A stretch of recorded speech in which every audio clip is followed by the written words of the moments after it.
1 cup തേങ്ങ, 2-3 കഷ്ണം ഇഞ്ചി, കുഞ്ഞുള്ളി അല്ലെങ്കിൽ സവാള, 1/4 ടേബിൾ സ്പൂൺ പെരിഞ്ജീരകം, കുറച്ച് കുരുമുളക്. അടുത്തതായി ഒരു പാൻ എടുത്ത് അതിൽ എണ്ണയൊഴിച്ച് ചൂടാകുമ്പോൾ ഈ ഇൻഗ്രീഡിയൻസ് എല്ലാം കൂടെ അതിലേക്കിട്ട് നന്നായി വഴറ്റുക. ബ്രൗൺ കളർ ആകുന്നത് വരെ നന്നായി ഇളക്കുക. അതിനുശേഷം 1/2 ടേബിൾ സ്പൂൺ മുളക് പൊടി,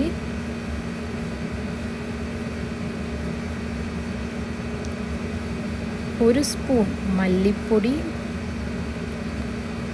1/4 ടേബിൾ സ്പൂൺ മഞ്ഞൾപ്പൊടി എന്നിവയെല്ലാം ചേർത്ത് നന്നായി അതിൻ്റെ പച്ചമണം മാറുന്നത് വരെ ഇളക്കുക.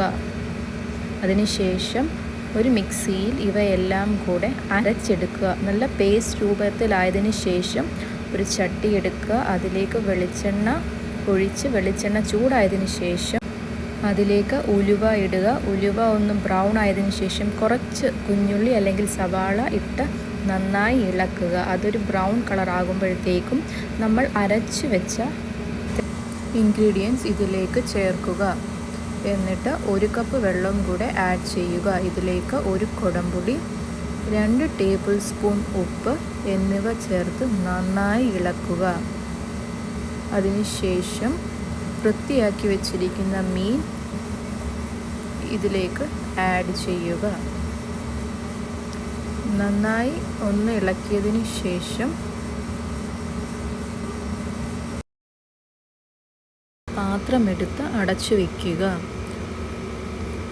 20 മിനിറ്റിന് ശേഷം പാത്രം തുറന്ന് മീൻകറി വെന്തതിന് ശേഷം അതിലേക്ക് പച്ച വെളിച്ചെണ്ണയും കൂടെ ഒഴിച്ച് ഗ്യാസ് ഓഫ് ചെയ്യുക. വറുത്തരച്ച മീൻകറി തയ്യാർ. Thanks for watching.